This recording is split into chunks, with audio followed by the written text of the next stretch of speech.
Good afternoon. I am Lúcio Lustosa, researcher and volunteer of the Logosophical Foundation, and I am pleased to welcome you all to the third talk of the series, How to Take Charge of My Life and Transform My World from Within.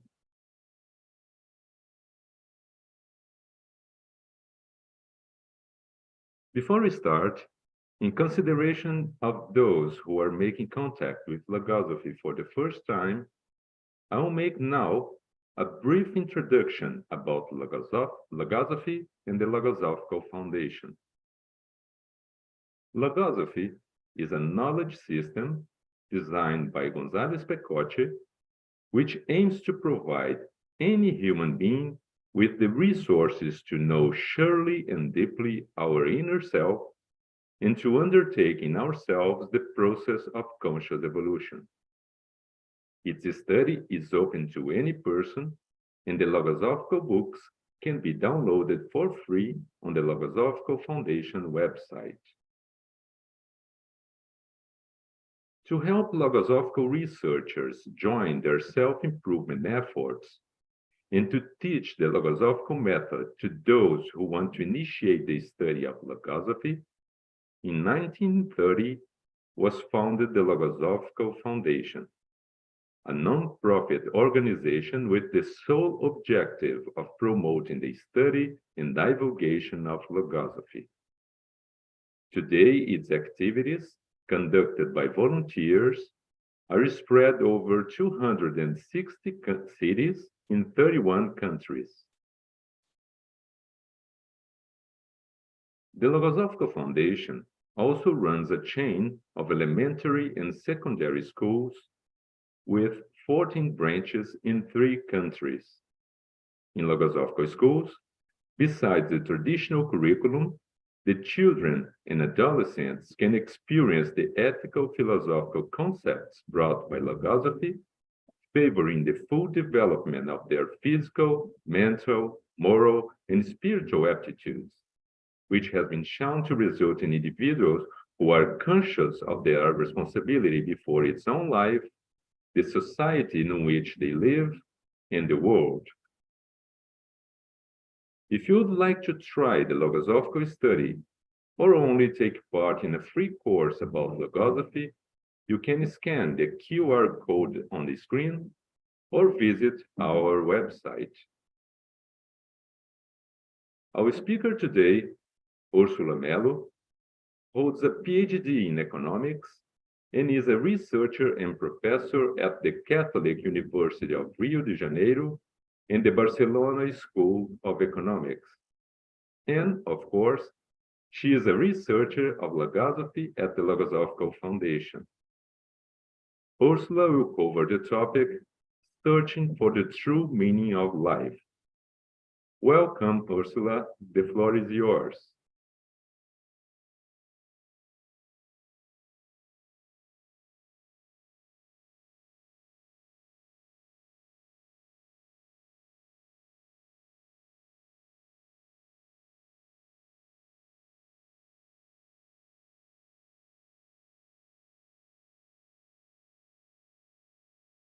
So, good afternoon, everyone. It's a really great pleasure to be here today with you to talk about this beautiful topic.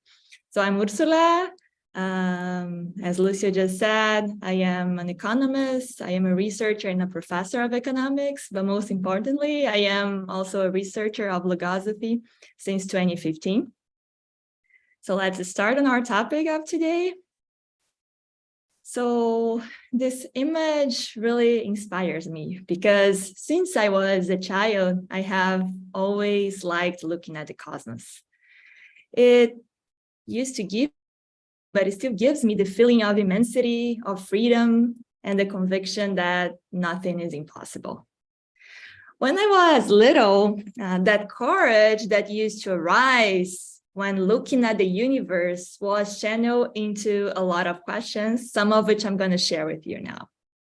So, for example, what is the meaning of human life? What is the purpose of my life in particular? Why am I here in this planet? And what do I have to do with my life? Those questions really stimulated me. I felt that there was an answer, but at that moment, I could not find one that would give me conviction or security. But then time passed, and as a teenager, I started asking similar questions to the adults around me. And there was always two types of people. And there was a group that was really skeptical, and they used to say that there was not a specific meaning for life, that life did not really have a specific meaning, a meaning that you could define, and that really the entire universe and the life of every human being just happened by chance as a result of many random processes of the universe. And there was another group that used to say just the opposite, that everything happens for a reason, even the life of each human being on the planet, of every life on the planet. But unfortunately, it was not really possible to explain that reason with certainty, and that the only possible thing to do was to have faith. And I remember that none of these answers would give me confidence, would particularly satisfy me. So I decided at that moment in adolescence to not choose between faith or skepticism, because when I looked at the cosmos, I felt that there was an answer, another answer, but at that moment, I couldn't really grasp it. But I needed an answer at that time, so I decided that for me, I would give me at that moment a much simpler answer. So I told myself when around the age of 15, 16, when I had these questions really coming to my mind a lot, I told myself that the goal of human life was to achieve happiness, and by extension, to also help other people to achieve happiness, to construct a better society.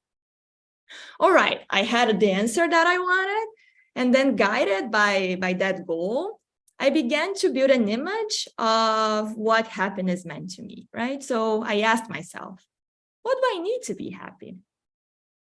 And then from there, I forged a plan for my future.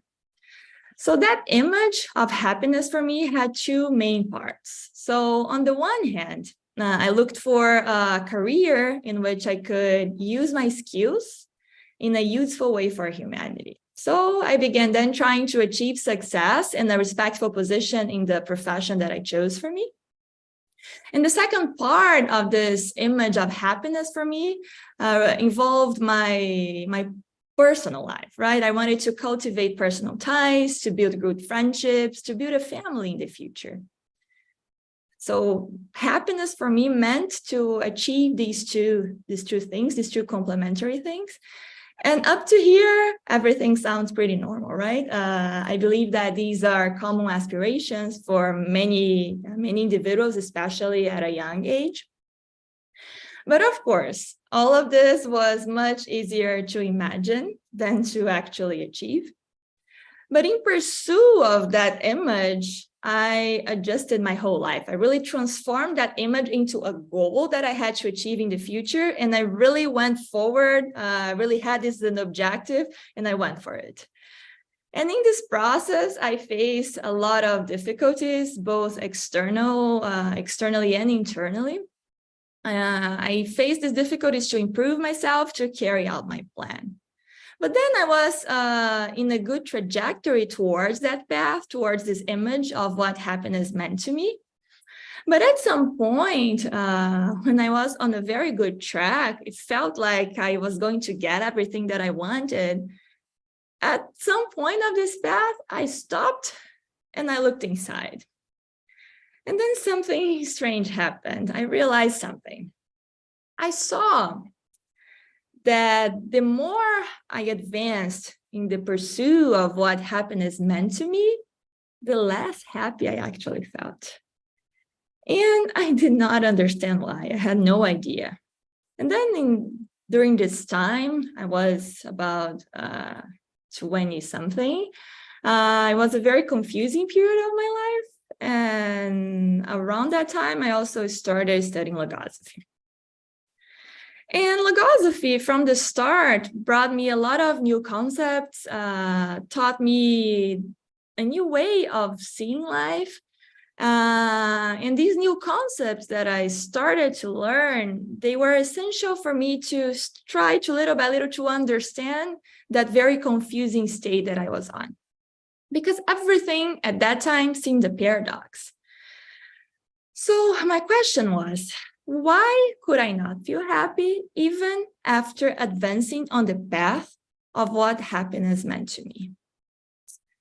It was something really difficult to understand, but then I started working on that question with the Logosophical method. I started little by little to penetrate into that apparent mystery.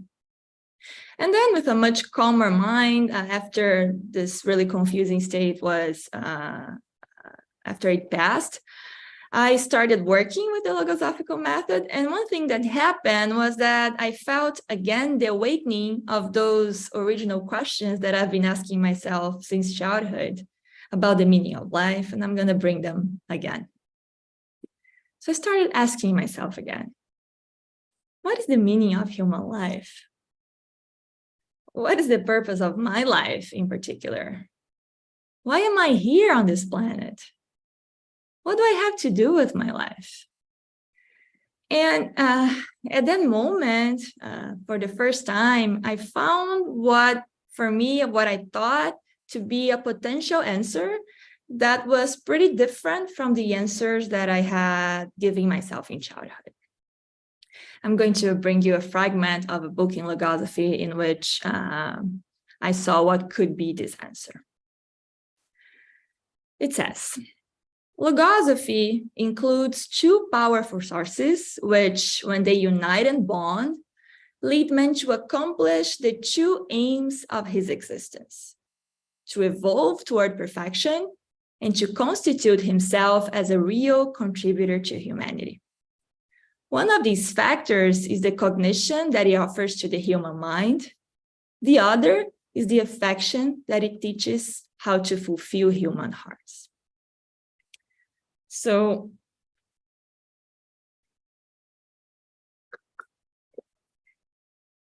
in other words, then, like the two purposes of existence, according to Logosophy, are: one, to evolve toward perfection, and two, to become a true contributor of humanity. What about happiness? I asked myself. And the first thing I answered was, well, they probably forgot about it, but happiness needs to be a goal of the existence. After all, this is what I've been searching all along. But this fragment really caught my attention, and I decided, as Logosophy also teaches, not to simply believe in it, believe in these concepts, but actually to experience them and to put them into practice in my own life. And now I'm going to share a bit with you about how I have been doing that. All right. Let's start with the first goal of existence: to evolve toward perfection. So I asked myself, what does it mean to evolve toward perfection? What is perfection, by the way? What is it? Does it exist? Is it possible to achieve perfection? Well, Logosophy says that perfection means the elimination of everything imperfect, and to understand that imperfections are the result of ignorance and total lack of superior cognitions.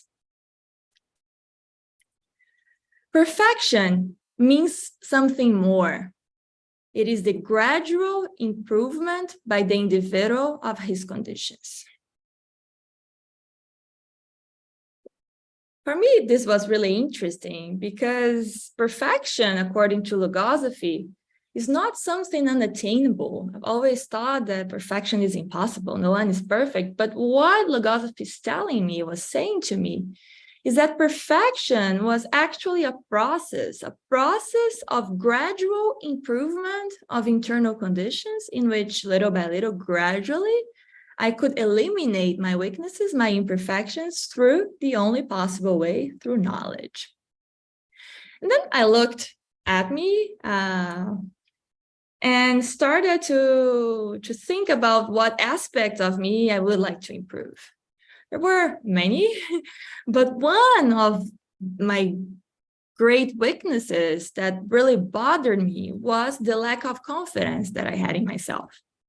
And this was actually not something really obvious to the outside world. People that knew me, they would probably say otherwise. They would probably say that, oh, this Ursula is confident. Because, for example, I would always look for challenges, look for changes. I was always looking for opportunities to learn, to advance, to expand my limits, both as a professional and as a person. So, for example, I moved countries. I moved to Spain when I was 22 to do a master, a PhD. So for the outside world, I would probably be considered a confident person, a brave person.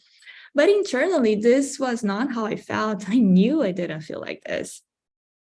Many times I knew that I used to choose a challenge, to choose a big change, not because I felt confident in me, not because I felt I could do it, but kind of for the opposite way, because I didn't really feel safe. I didn't feel at peace. I didn't feel confident. So I was always in need to conquer something different, to be engaged into something new, because if things were serene outside of me, if my world was in peace, if everything was calm, what I encountered inside of me was only fear, insecurity. I really felt some emptiness inside.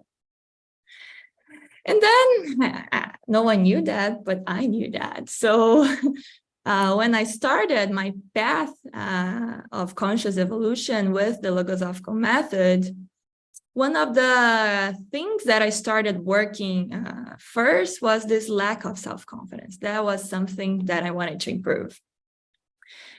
And this process of gradual improvement, my lack of self-confidence is just an example that I'm giving to you, but there were a lot of things that I wanted to improve. And this whole process of improvement, of getting to know what you want to improve, it occurs in stages. And I'm going to bring you an image to illustrate how I have been experiencing this process of getting to know myself better. It's an image that I've always also liked since I first learned it at school. And it's an image of the anatomy of the Earth. And I'm going to use it to make an analogy, to explain a little bit about how I live this process of getting to know the anatomy of my internal world. All right, so let's start with this image. So the most superficial layer of planet Earth, this like the blue layer of planet Earth in the image, is called the crust, which in my analogy would be equivalent to my physical body. So it's the most external layer, the layer that we can see. But then in the image, if we penetrate into the planet, below the crust, there is a layer that is called the mantle. It is a very extensive, fluid, active layer of magma, which is the molten mass of rocks that is expelled by the volcanoes. And then in my analogy, I learned that when I looked within, when I looked inside of me, below my physical body, I also found a very extensive layer, fluid, extremely active. But in my case, it was a layer made of the thoughts of my mind. So there, in this first layer of my internal world, in my mind, I began to work with the Logosophical method. And then what's really interesting is that just like the mantle of the planet that contains this magma that generates the explosions of the volcanoes, I quickly realized that I had thoughts that moved really powerful energies inside of me. And if I didn't channel these energies correctly, they could also generate very destructive explosions in my life. So I started to work in this layer in my mind. And the first thing that I did was to start to observe my mind, to observe the thoughts that inhabited my mind, to get to know my thoughts better. And I realized that there were some really bad thoughts. For example, the lack of self-confidence, the type of thoughts of impatience, thoughts of impulsivity. But there were also good thoughts. For example, the thought that motivated me to engage in the process of conscious evolution. And then I had these different types of thoughts, and I also started to learn with the Logosophical method that I could select the best thoughts. I could give strength to the good thoughts, the thoughts that would serve useful purpose in my life, and I could choose not to give strength to the thoughts that were not useful, that did not serve any purpose. The second thing that I started doing in this first layer in my mind was to control my imagination. And here, I'm not talking about creativity, like creativity is really good. I'm talking about the bad imagination. That one that always creates the worst case scenarios in face of very different life circumstances. At least for me, this was it happened a lot. And this was a really important step because when I started controlling my imagination, I realized how much time and energy I would lose into engaging in these worst case scenarios. And then when I stopped doing this, I realized that there was a lot of free time that I could use to do other things, to observe, to reason, to think. Gradually, I also started learning to control my temper, so I could have fewer oscillations. I used to oscillate a lot. And then after working, doing this for some time, I started to feel more balanced, both psychologically and energetically. And then naturally, I started to realize that little by little, I was feeling more confident in myself just by doing this work in my mind. All right, well, let's go back to the image. So if we look at the image, so below the red layer, below the mantle, there is another layer of planet Earth. It's called the core. And it's a layer of much higher temperature and more solid materials. So I also discovered in my analogy that underneath all those thoughts, underneath my temper, there was also another layer of me. And it was also a layer, like the layer of the planet, that gave me more solidity, more stability. It was my sensibility. And I discovered that when I managed to organize this first layer, when I managed to organize my thoughts, to balance my psychology, to balance my energies, I was able little by little to penetrate and to start touching this deeper layer of me. This layer that before I really didn't have much of a contact because I was always engaged in my thoughts. So I was only in the first layer. I wasn't really able to work and to feel deeper this second layer. And then what happened, it was that I started to get to know better my sensibility. And then the first thing I realized was that when I was able to listen to my sensibility, it was amazing because it really worked like a radar. And it indicated through my intuition the path that I should follow. I mean, I really needed to acquire I needed to be really attentive, right? I needed to hear things in a different way. I really needed to touch deeper levels of myself. And then I realized that following this internal radar, which before, of course, I couldn't hear because of all the thoughts in my mind, this generated a lot more security than I had ever felt before. Another thing that I learned by getting in contact with my sensibility was that I could consciously engage into expanding this part of me. So I could do so by consciously cultivating my sensibility. So one thing that I could do was to cultivate it through engaging, through cultivating, through training how to feel superior feelings. So for example, the feeling of gratitude. I could every day for example, think about what I am grateful for. And this, by engaging in this for a very long time, this really starts having a very important role in my life. I could also practice virtues such as patience, kindness, generosity. And this whole process, so I could consciously make my sensibility stronger, and then naturally, I would also feel much stronger. I would feel much more confident. And then you might be asking yourself, what comes next, right? So finally, in this image, so below the core of planet Earth, there is another layer that is called the inner core. And this is the central layer of planet Earth, which with a temperature that is as high as the sun, a lot of energy there, and it has a pressure that is so great that even at this extremely high temperatures, the nickel and the iron that are the materials there, they are solid. So it is the most consistent, dense, and solid layer of the internal structure of the planet. And now, continuing with my analogy, as I worked both on my mind and my sensibility, I also discovered that there was something else inside of me. I had an even deeper, more real, pure part of me.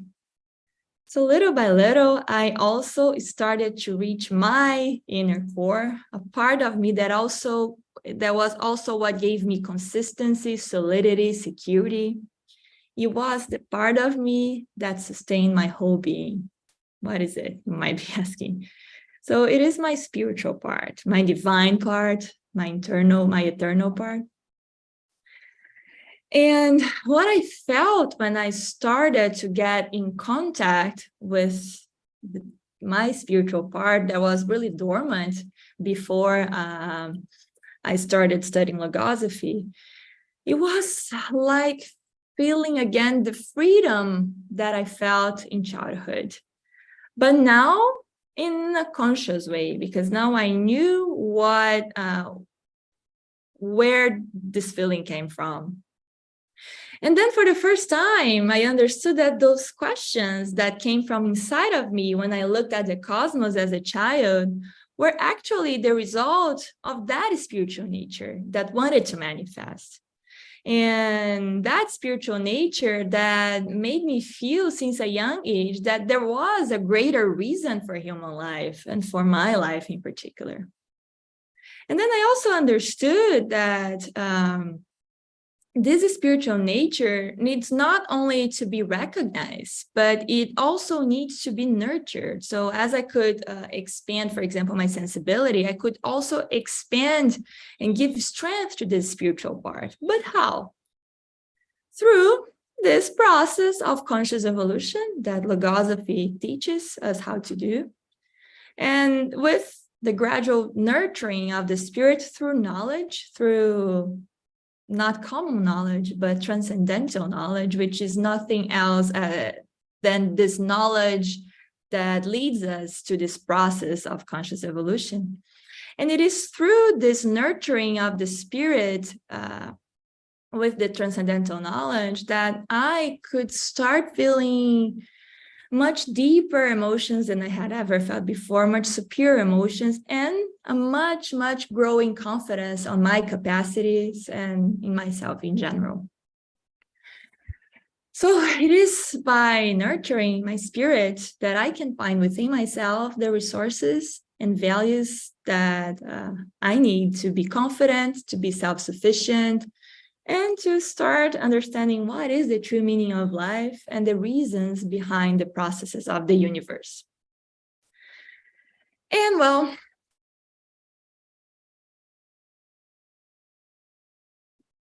so by understanding that I had a spiritual nature, naturally, I was also able to understand much better the second objective of existence according to Logosophy.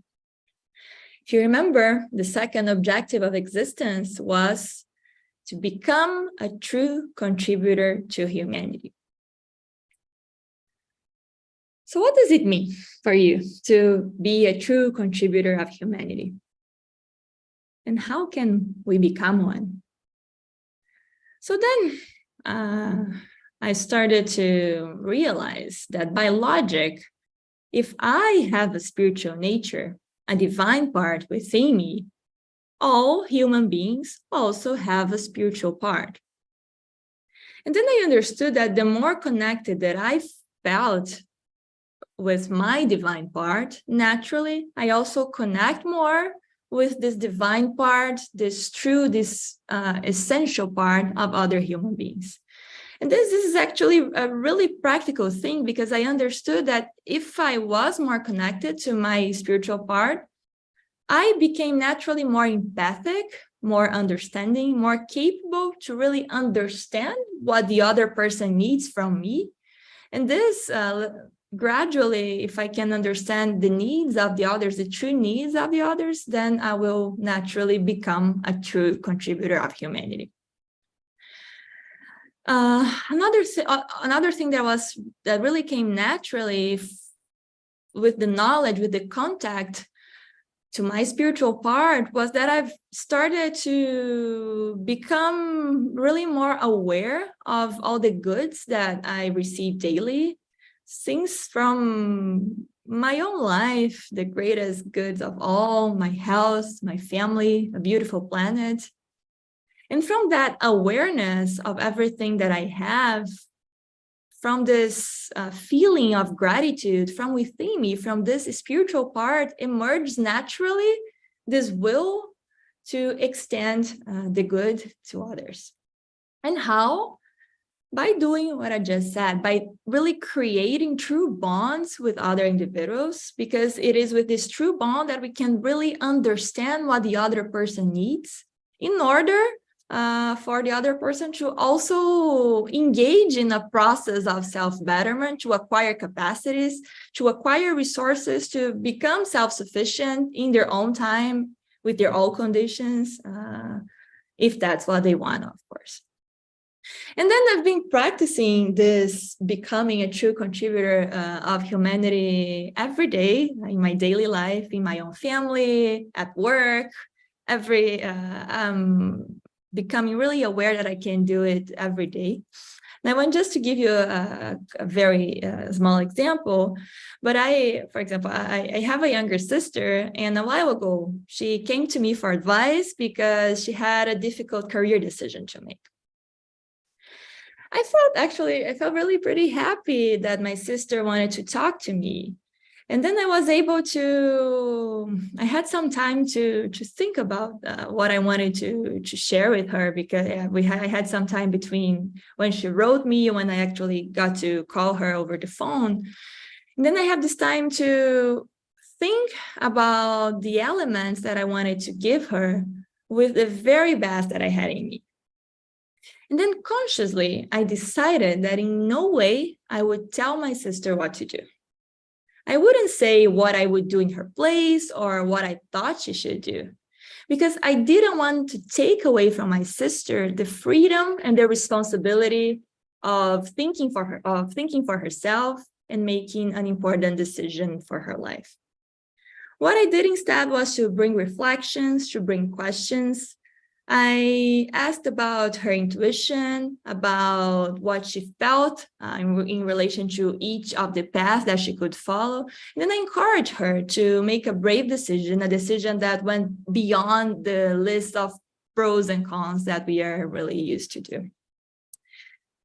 And this is, of course, a small example, but for Logosophy, contributing to humanity means exactly that. Like, it means collaborating with other human beings. It means doing that daily, so that each human being, each person that we get in contact with, can little by little also follow their own processes of conscious evolution, with their improving their own conditions. So each of us, each of the human beings, can be more conscious, can be freer. So each of us can start also doing that, also start getting to know themselves better and getting to know their spiritual part, their essential part.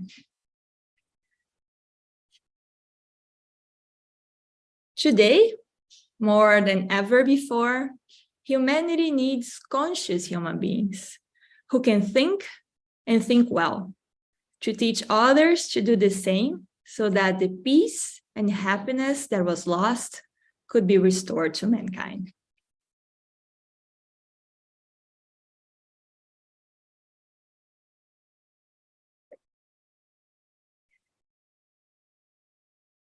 So by experiencing in my own life what Logosophy taught about the objectives of existence, I was able gradually to find with confidence much better answers to the questions that I had the questions that I had been asking myself since childhood.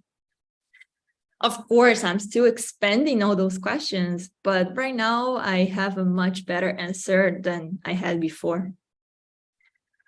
I was able to gradually understand that evolving toward perfection and being a true contributor to humanity were, of course, very great objectives for human existence, but that in reality, I could put them into practice every day in my own life. And I realized that the more I adapted my daily life to those great goals, the more confident I felt. And then I understood that if I could do that, each human being can also do that. Every one of us can materialize these great objectives of existence in our own lives, in our own realities, evolving and contributing to mankind with our own resources. Each of us can do that in our own ways. And with resources that, by the way, Logosophy teaches to develop and to expand. But then after all this process that has been really life-changing for me, after advancing so much into understanding better this true meaning of life, according to Logosophy and working with the Logosophical method, there was something that I still needed to understand. There was still a little piece of the puzzle that was missing. I still had a question, which was, if it is not a goal of life, then what is happiness, by the way? How can I achieve it? Because if you remember, when I came into contact with that fragment of the Logosophical book that spoke about the two goals of existence and said nothing about happiness, my first reaction was to think that, well, they might have forgotten it, but happiness needs to be a goal of existence, needs to be a goal of life, because after all, this was what I was chasing all along. How could I be so wrong? But then now, some years later, when reviewing my experience, now, at least for me, now I understand perfectly why, at least from my understanding, happiness is not a goal per se. Because if you remember, when I was 16, and when I thought that happiness was the one true main goal of life, what I did was to create the image of what happiness meant to me and to engage myself in the pursuit of that one true goal. But that didn't make me happy. And then it was only when I stopped searching for happiness as a goal, and then when I started searching for something else, and I started searching for wisdom, for knowledge, for meaning, practicing the true goals of existence, evolving toward perfection, contributing to mankind, it was only then that I started to feel happiness.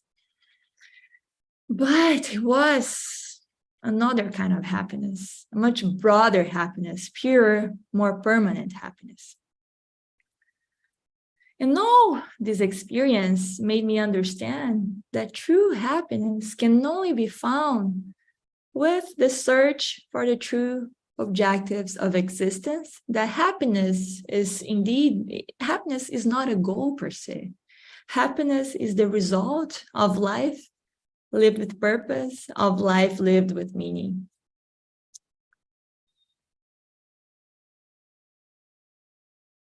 Happiness is not a moment, two or three, in which you enjoy something beautiful, something that attracts and leads the being to feel a blissful moment. No. Happiness must interpenetrate the whole being, all life, and that happiness must be conquered gradually. Happiness should feel like life itself feels. And one can only feel true happiness when through knowledge, they find within that immense horizon of possibilities, they are capable of doing very great things. things they didn't even have a suspicion, not a vague idea how to do before. And nothing, I repeat, can create happiness like knowledge. Knowledge is the only thing that can give true happiness to a human being, because it is the only thing that fixes happiness, that makes it permanent, that makes one feel the beats of eternity. The rest is ephemeral. It is temporary.